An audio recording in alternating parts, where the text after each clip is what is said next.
It's a long time ago, in the time when Czechoslovakia was part of Soviet Empire, in the time of communism. And in 1977, I was 14 years old boy, and I loved rock music. Yeah. And rock music and also some poetry and paintings of young people at this time was very wild, and for communist regime it was very decadent art. It was decadent because it was from West, and young people, I was 14, and my brother and other friends, we loved music by rock group Plastic People of the Universe and some other musicians. And these people were sent to prison in the time of communism. And we were shocked, we were very afraid of communist police and so on. And Václav Havel at this time was a very famous playwright, prominent figure. He was older, of course, he was at the age of our fathers. And he started some actions to protect these young people. These young people were sent to prison. It was a group about 22 or 25 young men. Mm-hmm. And Václav Havel organized a protest against communist regime. And it was the beginning of Charta 77, the famous movement to protect human rights. Yeah. So I remember him from this time as a boy. I was a child. It was a movement of mostly young people, musicians and poets, people who were involved in art, and they simply wanted to be free. Yeah. And it was impossible in the time of communism.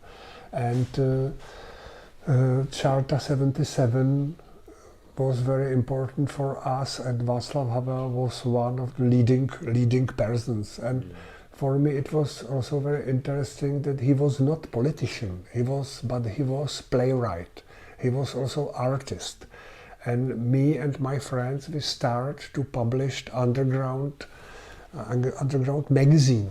And the name of this magazine was Revolver Review, because we were very radical and we want to fight communism, but not with machine guns. It was impossible, but with the free poetry and free producing of art. And it was a risk of prison. It was a risk of maybe you could go to prison for 1 year or 2 years.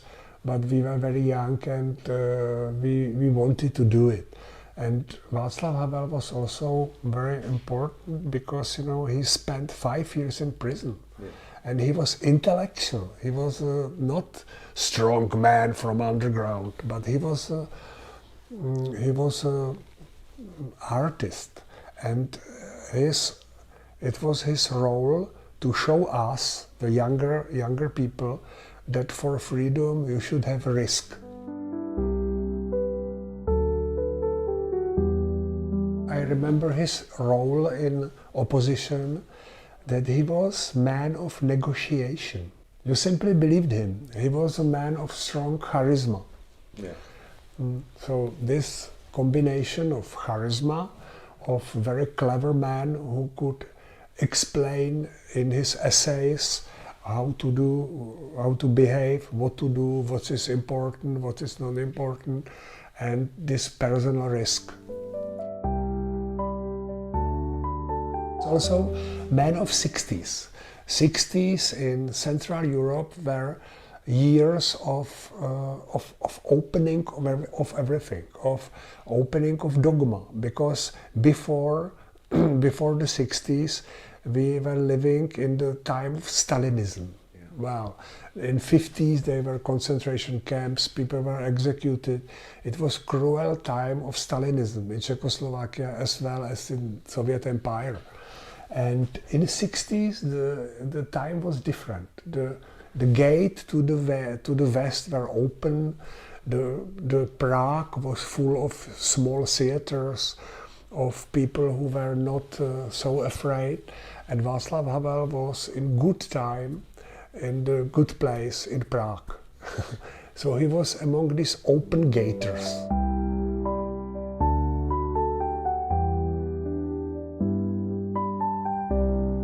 It was easy to talk with Václav Havel, even he was very famous and so on, but when you were sitting with him, you had the feeling you are his friend.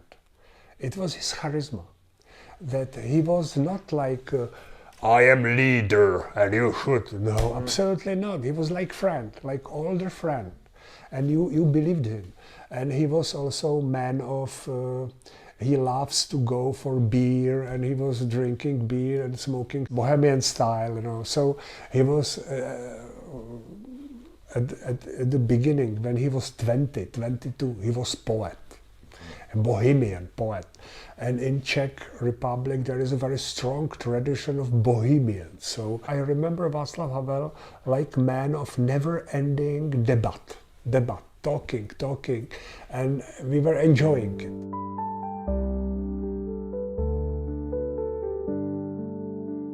I think that this time was not very good for Václav Havel because he liked to be president of everybody, president of friendship, but he became the president of dispersing. But when we see it from historical point of view, it was necessary and it was okay. Tak já myslím, že ten rozpad Československa Václav Havel snášel asi poměrně těžce, protože asi nechtěl být tím člověkem, on, který byl člověk konsenzu a porozumění a přátelství, tak asi nechtěl být zapsán do dějin jako prezident toho rozdělení. Ale myslím, že čas mu dal za pravdu a že jinak to tehdy udělat nešlo.